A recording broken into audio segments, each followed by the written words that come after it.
then yeah, that's cheating. It's cheating. It's cheating. Yeah, I do not agree. Hello everyone, welcome. It's your girl Salma and I'm back with another video. So if you're new here, welcome to this is a podcast for today. I do a lot of vlogs and different things, but this is a podcast and I have a special guest with me here today. His name is... My name's Juan. Yeah, so he does a lot of things. He's a model, he's a designer, he's an actor, he's an artist, he's a gardener, he's a lot of different things. I probably forgot something. Oh, he's a personal trainer. Yeah, so it's a lot of different things and I'm pretty excited to have him here today. Okay, so for today we're gonna be doing a podcast interview style video, his versus hers perspective on different topics. So we're just gonna ask a few questions and yeah, we're just gonna get different perspectives. So I hope you guys enjoy. Question number 1. Do men like the chase more than the relationship? Do men like to chase more in a relationship? Yeah, I think men like a challenge. they like a challenge. I don't know about chase. Yeah. I'm not a big runner, but I am competitive and I do like a challenge. So Okay, so if something comes easy to you, it's not as enjoyable. yeah. If it comes too easy, yeah, it's not as enjoyable. But if it takes too much to put in, it also takes away from the joy. Now it seems like work. So you don't like to work? I'm just asking a question. Well, I feel like from my perspective, I feel like they do enjoy the chase more than the relationship. At least a lot of them do. Because in most situations, I don't know, maybe this is just lust. A lot of men, when they do have what they want, they just stop doing all the things they did to get the person that they were chasing. So maybe that could be from a lust perspective. I mean, I guess it is part of the chase. I think the chase is the word that's throwing me off. Oh, okay. I guess I should have said earn. Earning it, yeah. I guess it's more so like it's an ego thing to see, can I do it? And then, once I've been able to do it, I think I'm satisfied. Like, I don't need to worry about it no more. Yeah. Oh, okay. It's been done. All right, so second question is peace better than excitement? I think peace is better than excitement, personally. Yeah. I think when I was younger, excitement would have been better than peace. But at this point in my life, I definitely think peace is better. I do like excitement, but peace more on a daily aspect. If every day is exciting, I'm probably get burnt out. Really? But if every day is peaceful, every day will just continue to be peaceful. Wouldn't that be boring? Like, just peace, it's just boring. Because I feel like peace equates to boring. That's a lot of people's mindsets. So I'm just using like the general. I think peace, in general does equate to boring, but personally, I think it equates to being comfortable, So you not like having being to worry, comfortable. not being comfortable in a sense of complacent, but comfortable in a sense of not in pain, comfort, Okay, got you. So I don't think it'll be boring. I think it's just more so I don't have to overthink because I'm at peace. Excitement happens and a lot of thoughts rush through your head. So now your peace is taken away, which isn't bad all the time or sometimes, but all the time, if my mind is always running somewhere else, it's going to get very exhausting. And I'd rather just be in a calm space. That's what I see peace as, being calm, being, Yeah, I kind of understand what you mean. No, I agree to a certain extent. I like a little mixture of both, but the question did ask which or the other, so I will say peace too. I do like a little excitement, but if I had to choose between the two, it would be peace as well. So, yeah. All right, question number 3. Is being too available a turnoff? And what's too available? What's considered too available? What's considered, okay, being too available as in, like your schedule is too available? Like you're just, whatever you take from it, your perspective of the question, that's just the question. So how do you I would say if your schedule is too available, then I would think that you don't have that much ambition, and so it definitely would be a turnoff. I would like to see if I'm talking to somebody or in a relationship with somebody that their focus is on what they're doing and then me as well, but not just on me. Gotcha. you. the same as my focus would be on me and them, not just them. And I feel like it's that iron sharpens iron, you know? Yeah. Like if they're doing something, it's gonna keep me motivated to do something. Yeah. But if I'm doing something and they're not, it's gonna be harder for me to push through, you know? It's like being on a sports team and you see everybody else working hard and you wanna work hard because you don't wanna be the one that isn't. But if the whole team is lazy, you can be like, well, shoot, all I have to do is just be a little less lazy than the next, you know? Yeah, And that's true. if the whole team is going hard, it's like I have to be my best at all times or I'm gonna sit on the bench. I like that analogy. That's a good one. Yeah, I agree with that. And you kind of answered both, like the what's too available. You Oh. kind of answered both of the questions in one, so that's pretty good. From a female's perspective, I do feel like it is a turnoff as well, because basically the same reason you gave. Like nobody wants someone who's just only focused on them, because it is fun to a certain extent, but then after a while it's like, dang, you have nothing going for yourself. You're just worried about me all the time. So yeah, always have something going on for yourself, and then obviously make time for your partner as well. So question number 4, are people more sensitive now or more aware? I think with awareness, people have become more sensitive, if that makes sense, because we're more aware to other things that are happening outside of ourselves. So it has gotten us to be more sensitive to what other people are going through and internalizing that. So, like, let me not get canceled. I feel like certain things that weren't normalized are normalized, and so people have to internalize that in order to not do those things. You know, like certain jokes that used to be made can't be made anymore, and so you have to internalize that and become more sensitive to it because you're more aware now. Okay, I get it. So you're trying to tie both of them into one thing, I guess.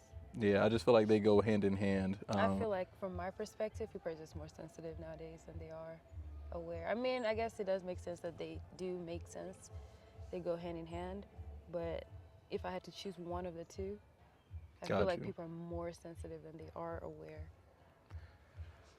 You don't see how both can exist? Okay, now because I'm getting it now. I think that people are more sensitive. I do agree. I think people are more sensitive because I think that even with being aware, people don't choose their awareness over the sensitivity, if that makes sense. Like people know all the stuff that's going on in the world, so they're aware of it, but the sensitivity towards certain things doesn't crazy. Yeah, it's just crazy compared to being as aware. Like if we all know certain things are happening to us, why are we so sensitive to everything else if we know what those are outcomes of what's happening to us? So yeah, no, I definitely get it. They don't go fully hand in hand. In some ways they do. To a certain extent, in some ways people are just a lot more sensitive nowadays. Yeah. I agree. Because I know, like in the past, there's certain things that could have happened, and you know about those things, and you know that it's gonna happen. And now that people are allowed to just speak on things, I'm not saying it's bad that people have the platforms to speak on things or just say whatever they feel, but I feel like they just use that to drive a lot of things. Like, okay, now I'm emotional about this, I'm just gonna use it to go viral, and a lot of people are gonna relate because everyone is sensitive nowadays. So, Yeah. I don't know, but hey, it's a positive and negative thing. Yeah. So question number 5, who gets bored faster, men or women, in a relationship standpoint? I think social media wise, women get bored faster.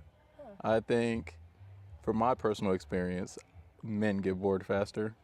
Interesting. What's the social media like perspective that you're saying about women? About women? Yeah. You know, it comes down to like if a man isn't doing this, and this, I'm gonna go find better. The grass is always greener somewhere else. So do you think that's them getting bored, or that's them just having certain standards? I think it's both. I think some of it is the standards and some of it is just the boredom because social media is so big. They see what other people are getting, and so that's when the standard changes. You know, Okay, I feel like that's true. when a man first talks to a woman, her standard is what it is, and over time that standard starts to increase based on what she sees in social media. So if she see Lil Baby done did something,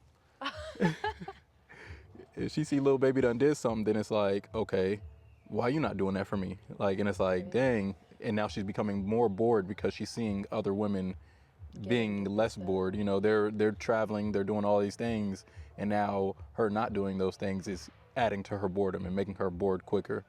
And then I feel like in a man's perspective, men get bored when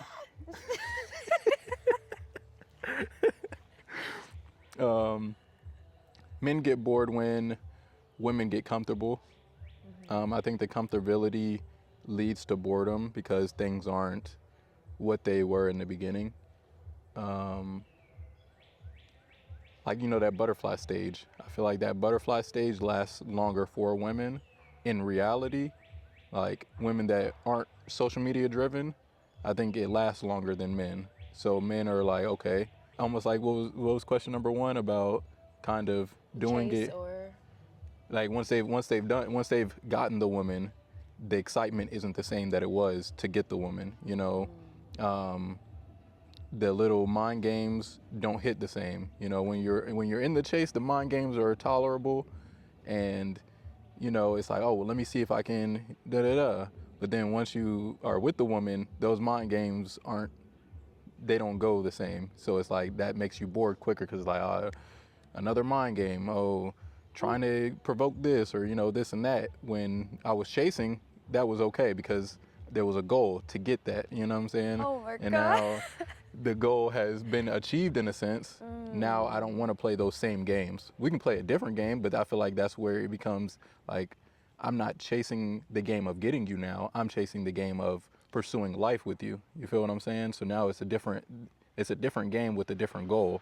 So we have to play different games in that, you know. And if we can keep playing the same games that we was playing years ago, 2 months ago, it's like it's boring. You know what I'm saying? I done got bored now, and so it's like, and then if we 4 more months down the line, we playing the same games. Like, dang, the new Madden ain't dropped yet. Like, I'm trying to play something new, even though it's the same game over and over. But at least give me some new graphics or something. But I get it. I feel like men get bored faster. But when you explain the social media standpoint of women, seeing things that they want or things that other people are getting, then I feel like women do get bored faster in that sense because people are always comparing what they have to other people. And that's just like a natural thing, even though you're not doing it on purpose. Sometimes it's subconsciously. Is that the word? Is that the word? Yeah.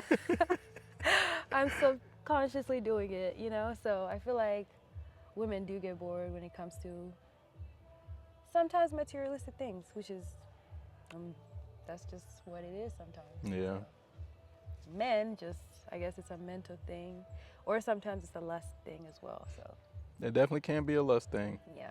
I think it's one or the other though. I don't think it's really a grand scale of things. I think it's like normally a mentality, playing the same things, repetitive, or He's just lust. not okay with himself. He's not secure in himself, so he needs to keep getting validation from other women. Yeah. So, question number 6. Is life about who you know or what you know? Whew. And you can't say both, because it is, but you have to choose one or the other. I think to the majority of people, it's who you know. And I also feel like that's what people are taught is who you know.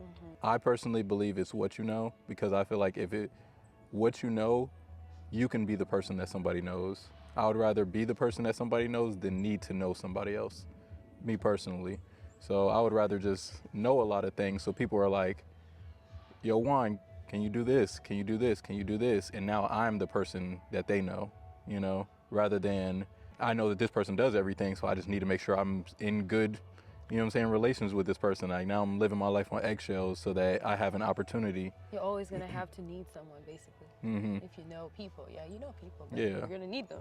You're going to need them, and you're going to have to make sure that you are playing a good role for them to help you when you're needed, you know? Yep. Whereas if I just know, if I can keep learning and know as much as I can and do as much as I can on my own, it limits me having to use any type of manipulation, fake persona, being nice to people that I don't really like, for opportunities, or even just playing the game. I don't want to play the game. I want to live my life because I only have one of them, and now I'm caught playing this game of trying to be in good standings with people that maybe we're just not compatible. We're not compatible, but you know how to get me on a movie set. So now I'm trying to be as compatible as I can to get on this movie set. Whereas if I just learn how to film, I'm gonna get myself to that movie set.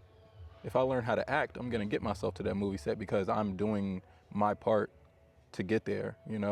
Imagine if I just know somebody and I get there and I'm still ass. Like, I still can't act, I still can't hold the camera, I still can't do anything, but I knew that person. Like, that's not really me. In my being, that's not enough. That doesn't satisfy me enough to just know somebody. And that's how I did something, because I knew them, or I just got to that place because I knew them.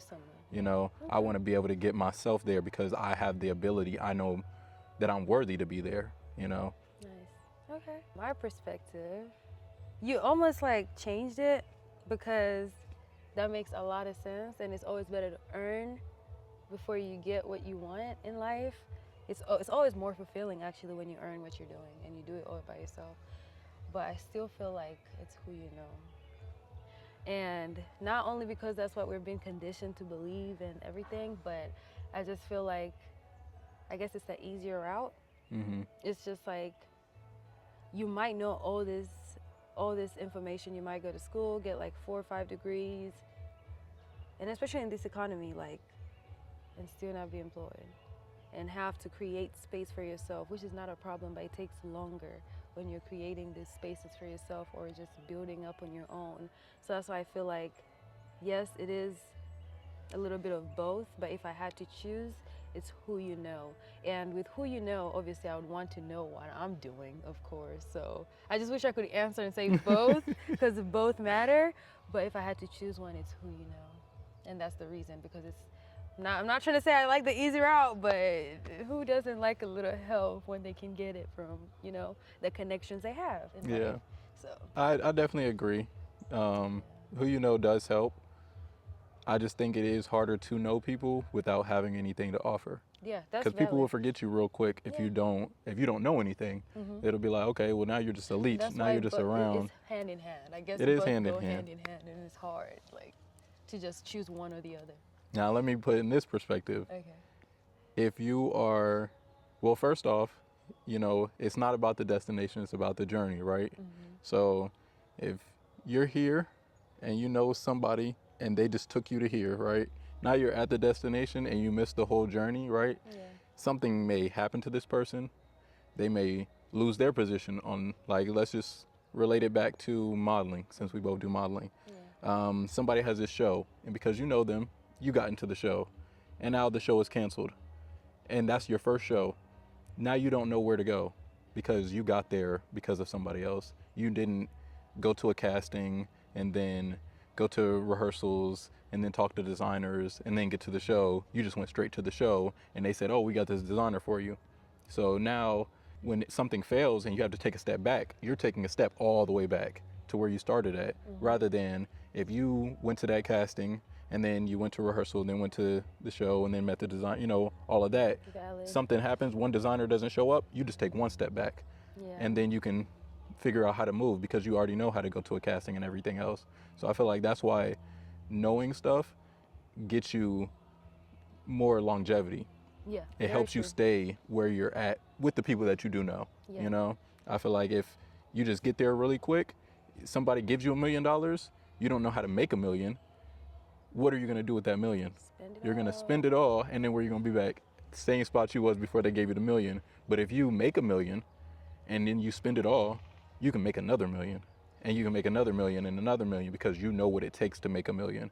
But if you don't know anything, it's just who you know, you're going to be waiting on the next millionaire to give you $1 million. Yeah, that's valid. So I definitely feel like it's an easier route, but I do think that you need to know stuff to be there for longer, because a lot of people go up and come back down. Because everything that goes up has to come down, but it's just how long are you going to be in the air? You'll be seeing people who go viral. They're And going viral for one day, 2, 3 days, and they're back to where they were Not Yep. making money. Because they didn't have, you went viral off of telling a joke, but you weren't a comedian. Yep. And you don't know how to do stand-up. So after your viral moment, you go right back to the person that you were days before. Whereas if you did do stand-up You're doing that all the time. all the time, and then you go viral one Yeah. time, you can maintain it. And then if you don't go Yep. viral your next post, you're right back one step. Yeah. And now you can keep going to keep go doing viral, it. you know, but yeah. Okay, valid. I like that. Okay, what you know? What you know? But who you know too. Who you know? But who you know too. What you know is more important than who you know. But if you have both, you're just set up. It's a perspective thing though too. You It's set up. perspective because if you're okay with getting there quickly, And that's just- okay. yeah. You know what Some I'm people saying? are there for the moment. Some Yeah. people love just being there Some for the people moment. love the moment. So it's just what you like. My personal, I would be more fulfilled getting there slowly but surely rather than quickly for short. Yeah. Okay. I like that. Nice. Okay. Y'all like that? Yeah, let us know in the comments. Hey, let us know. Let us know. Why is a confident woman seen differently from a confident man? Confident Yeah. as in, cause my brain immediately went to Successful? successful, independent. Yeah. So I feel like a confident woman, Mm-hmm. I don't think it's an issue with a confident woman. I don't think it's an Actually, issue with, don't look at it in that point of view. Just look at it as confidence. Someone who knows how to carry themselves and can just speak with confidence. Don't try to take you to the success route. okay, Because you can be confident and you're not those things yet. yeah, But you just know how to carry yourself and not go for anything that anyone just says to you. gotcha. Versus a confident man. So why do you think people are seen differently? I think a confident woman, a confident black woman is seen differently, but I think that social media is wanting to limit the voice of a confident black woman because it can come off aggressive to people that aren't used to it, if that makes sense. I don't think a confident black woman in the black community is necessarily seen negatively. I think if you look at the grand scheme, a confident black man is looked at bad too. Like we're just confident black people are not really looked at in the best light. So I feel like a confident black woman is looked at in a different way because she's not scared to lose, and they're used to them being scared to lose, you know, and having to conform. And so when they don't conform, it's like, oh, this is new. Yeah. You know, she didn't conform, so we don't know what to do with her. You know what I'm saying? We Yeah. can't make her do anything. And that is our issue, is that we cannot make her do anything because she's confident and she knows what she's doing. I feel like in a sense, it's the same with the confident black man, but I guess with men being the leaders, it's easier to accept. It's easier to accept a man being confident because that's what is expected. You expect the man to be confident. It's not always expected for the woman to be confident, let alone the black woman. You wear your hair naturally, that is not expected, you know? So I feel like that's where it just confuses people. Now they don't know how to move because they don't know what to expect. So that's why it's looked at differently. Okay. My perspective is a confident black woman is looked at differently because, and I feel like it's usually by insecure people, if I'm being honest. Because I feel like a confident man would not look at a confident woman in a different way. I feel like he would actually be more attracted to that because he sees her value and he likes that she sees her value.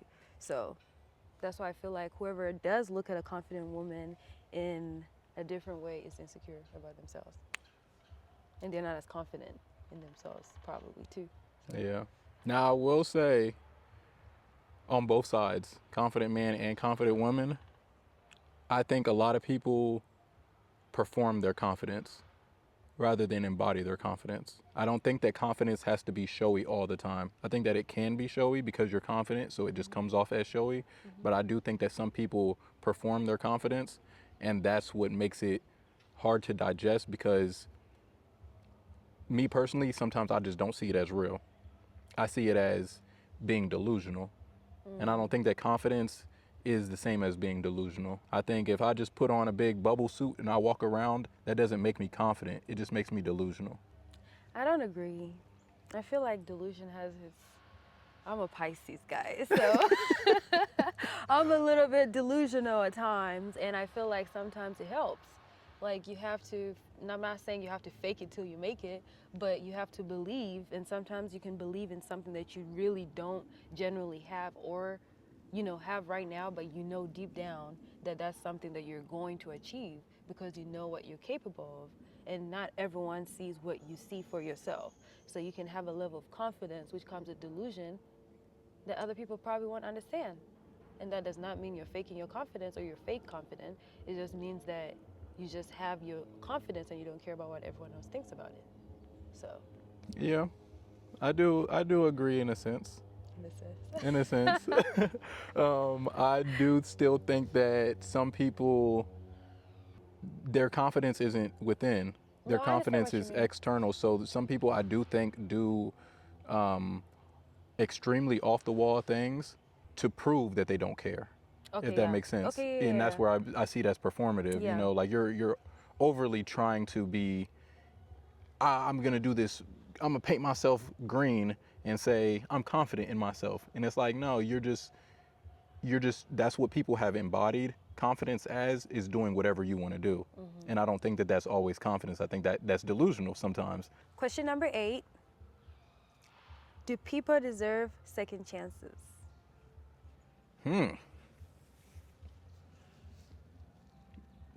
Well, as y'all know, she's a Pisces. I'm a Capricorn. And I don't very much so do second chances all like that. Not just relationship based, it's like just in general in life. I think it depends on what it was. It does. very much so depends on what it was. If it's something easily forgivable, then sure. If it's something like you really showing your character, then I don't know. You're gonna have to show me a new character. You're gonna have to show me a new character, because if I even get the sense of it being reoccurring, then I'm not going for 3. Like, I'm gonna just go ahead for nah. Oh, it looked like you was walking the same path again, so nah. Sorry, I gotta choose what we said, like peace you or were excitement. walking the same path. I gotta choose my peace over excitement. The drama is exciting, but nah, I gotta choose my peace this time. I gotta choose my peace. Nah. Who doesn't love the drama? Paquito. Yeah, I'm a Pisces. We love drama. But my perspective, I feel like everyone deserves a second chance in life. Everybody. In life. Not in your life. My life? I don't know. I don't know. I feel like, yeah, like he said, it depends. It depends on what it is. Because if you really are out here just doing some foul stuff, like that's really messed up. Like, I am not going to let you do it again. Like, give you another chance to do it again. And they have that saying where if you let it slide once, it's going to happen again, just in a better font. Oof. Scary. You're right. But yeah, that's just life. All right, guys, so I asked the general public some questions. We're gonna answer them first and then give you their perspectives. So for the first question, is liking other people's pictures considered cheating?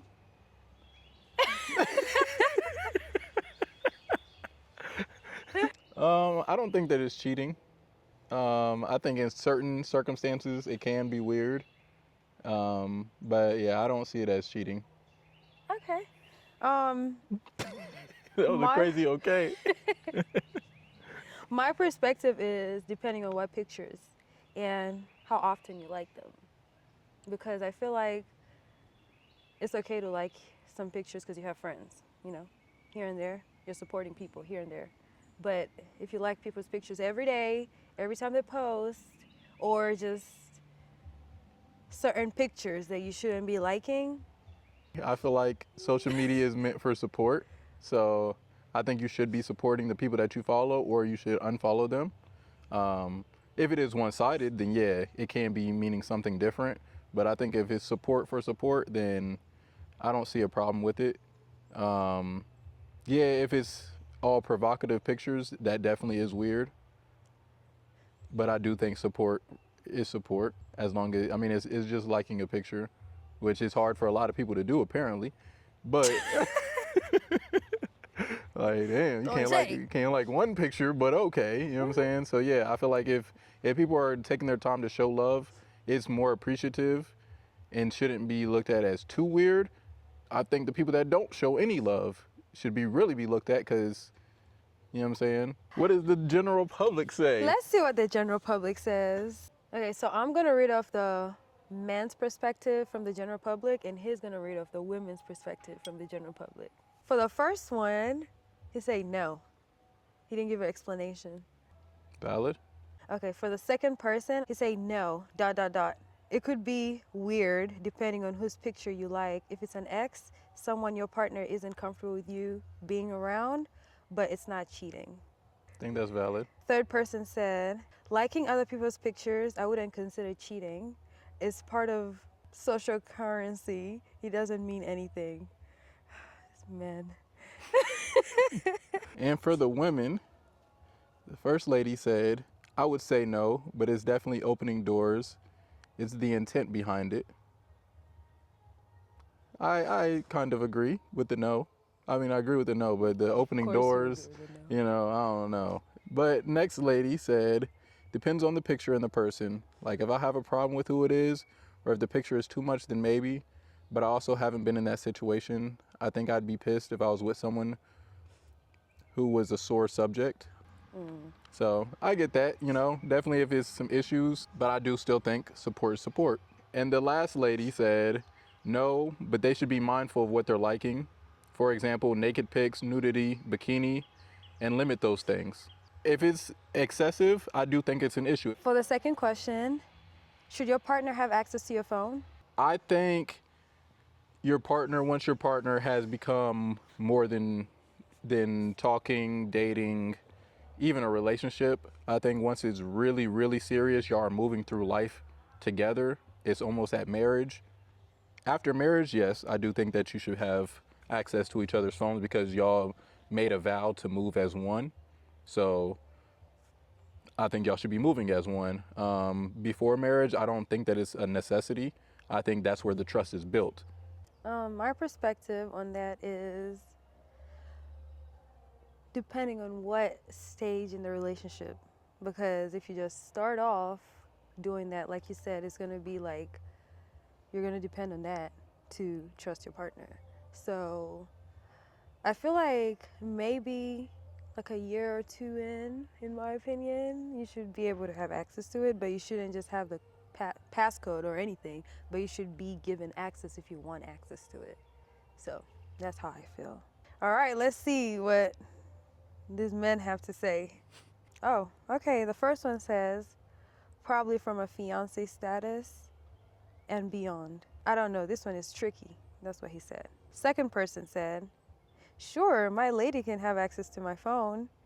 Just get ready for a conversation about trust. So I guess he doesn't mind it, but I guess he feels like, it's a lack of trust issues, but let's have that talk. Okay, so the third person said, we should have enough trust in each other not to want to look through each other's phones, but I wouldn't say no to it. Valid. And for the ladies, the first lady said, access is a strong word for me. I think neither of them have an issue. Wait. Who's this? I think neither should have an issue, but yes, if one person has anxiety, etc., then the other person should be okay with it. Not too much on this though, it's not healthy. Now, I do agree, access is a strong word, and I don't think either of them should have an issue, but I don't think that anxiety should be a crutch. I think a lot of people use anxiety as a crutch to get what they want, and I do have an issue with that. I think if you have anxiety and you're diagnosed with it, you need to actively work on your anxiety, but you shouldn't use that as a free pass to do whatever you want because you have anxiety. I think that if you have anxiety, you know you have it enough to tell me that you have it.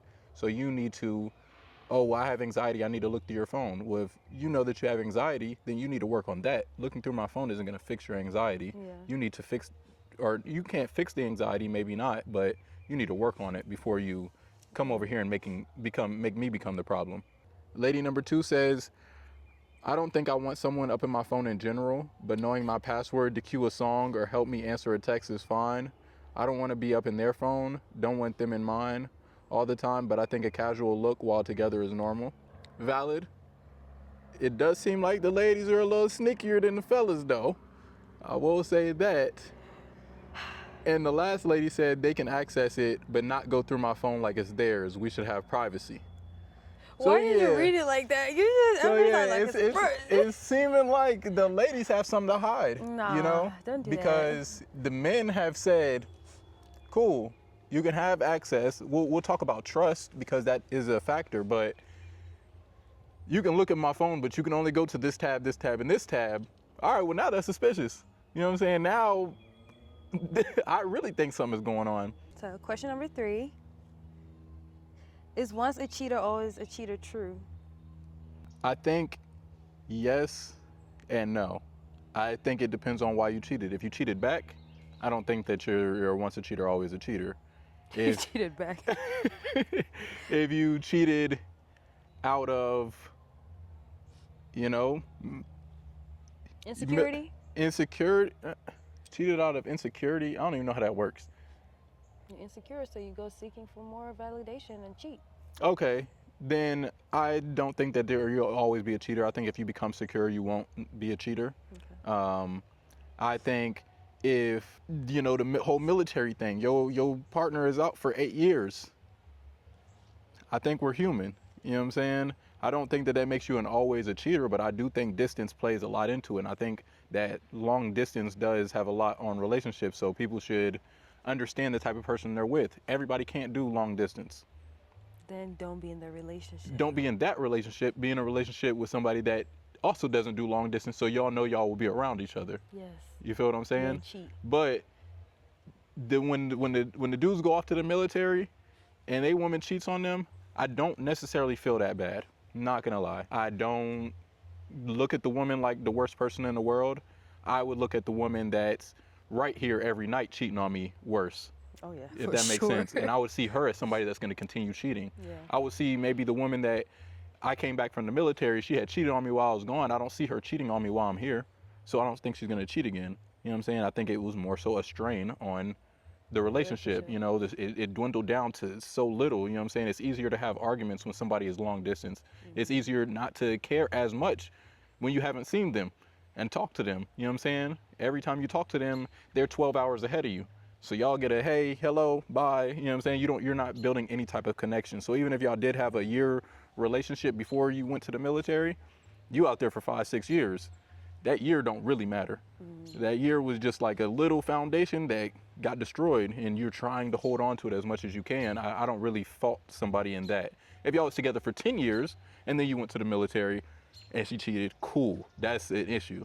A year and now you're going for 5, I mean, we gotta look at the time. You know what I'm saying? Yeah, that's crazy. 20% of the time, y'all was together. 80% y'all was gone and barely talking. Like we're people and we're still trying to live a life that we've never lived before. So do I think once a cheater, always a cheater? No, I don't think that. And I don't think that because some people will cheat at a young age when they probably still haven't matured yet, and when they get older, they're more mature with the things they do, so they probably won't cheat again. Or just some people are just dumb, you know, like that's the immaturity part. So I don't think it's like once a cheater, always a cheater. But then there's some serial addicts, like sex addicts, and they just can't live without it. So yeah, you just gotta know who your partner is to know if once a cheater, always a cheater. So let's see what these men have to say. So the first one says, nah, I don't think once a cheater, always a cheater, but I'm gonna be on guard though, if I decide to be with someone like that. Valid. Second person says, not at all. If you cheat, that doesn't define who you are forever. People change, learn and grow and evolve.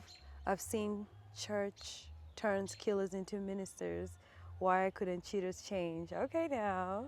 That's valid. Okay. The third person says, shit, to be honest, I don't know if I can say that. Shit, to be honest, hell yeah, that stay with you. So someone thinks that once a cheater, always a cheater. All right, for the ladies. Lady number 1 says, I would say no, but that's if they really learned their lesson. Okay. Forgiving.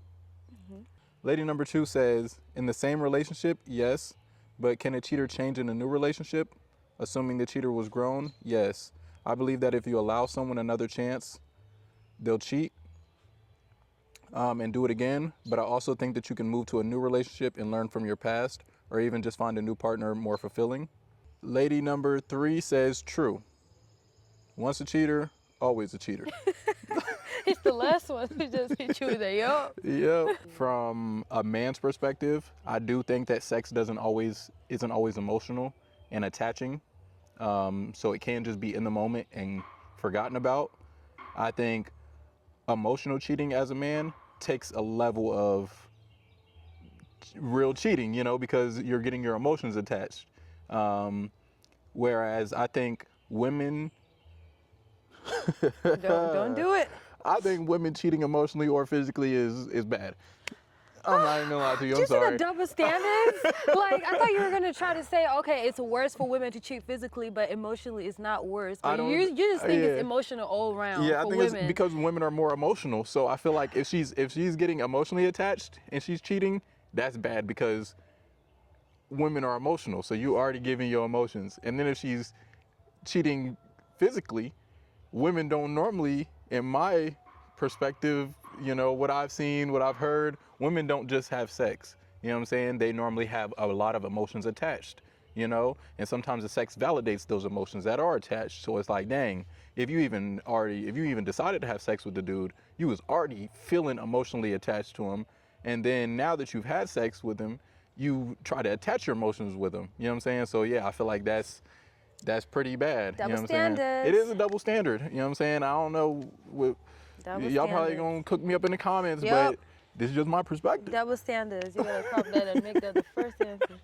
Yep. So for the last question, is being happy more important than being successful? I think it depends on what you see as success.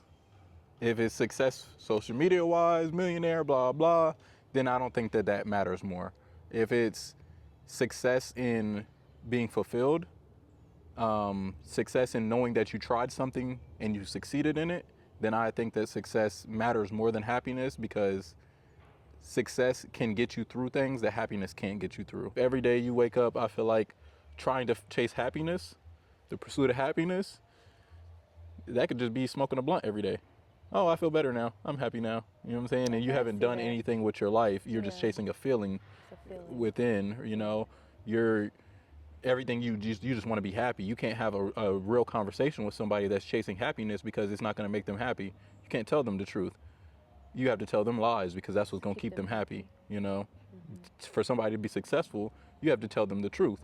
And I feel like I would more so value the truth than lies to be happy. I feel like if somebody's telling me lies to be happy, I kind of feel like a slave. I kind of feel like you're keeping me in this box. And in order for you to keep me in the box, you have to keep telling me lies. The truth will set you free. I was thinking about it from a perspective of love and happiness. So thinking about it from like being around like people you care about who keep you happy, and people who love you who make you happy. That's how I was thinking about happiness in this point of view. So I was gonna say love or happiness over success, because I feel like you can be successful and just be like the most miserable person in life. Okay. And be happy and have like the right people around you who keep you happy, and that's genuinely what you're living for, is just life and just surrounding yourself with the people who make you happy in life. That's really the perspective I was looking at it from. I think love definitely changes it. Yeah, so if I worded it with love versus success, it would have been a different... Love versus success. Still don't know. You still don't know. Still don't know, because if I love myself... You want to be successful. Yeah, But your success, I guess, like you said, it depends on what you consider as success. Yeah, Because success. success it can be going to work every single day and you're successful, but you're not happy. Versus doing like what you do, and you're your own boss. You do whatever you want, and it's what you want for yourself, and it's fulfilling to you, and that's your level of you. That's successful to you because you're actually doing what you want to do with your life. Yeah. So I guess it doesn't matter what your success version is. Yeah. All right, guys. So let's see the perspectives of these men. The question was, is being happy more important than being successful? And for the first person, he said yes. Life is too short to only chase whatever the world deems successful. You should try to be happy and your own version of successful. So I guess kind of what we've said. The second person says, don't know if happiness is more important than success. You can listen to your favorite song on the way to work and feel happy, but it's hard to track. But it's hard to track. Let me just read. Success you can track. It's degree, houses, good jobs, strong family units. It's your work you put into and improve your standing. Success itself doesn't make you happy though, but I believe it gives you bigger opportunities to allow people around you to feel happy. Okay, well thought about. Okay. So the third person says, no. The most important thing is to be happy and actually love what you're doing. In the scenario that success trumps your happiness, all it'll do is drain you. So. All right, for the ladies. Lady number 1 says, yes, being happy is more important. Period. That's it. The happiness comes first. Lady number 2 says, yes, happiness is everything, especially after being depressed. Everything I wish for is happiness. Every wishbone pull or birthday candle I blow, it's always happiness. Okay? And lady number 3 says, 1,000%. If you're not happy, then you'll keep chasing success. Society forces us to not prioritize our joy, but the whole point of life is being happy and enjoying it. Okay. All right, guys. So that's it for What's Your Perspective? I hope you guys enjoyed this video. We'll have a lot of different guests come up here and give their perspectives in the future. Don't forget to subscribe, like, and comment. And if you have different questions you guys would like to hear perspectives on in the upcoming videos, please drop them in the comments or shoot me a DM. All right, guys.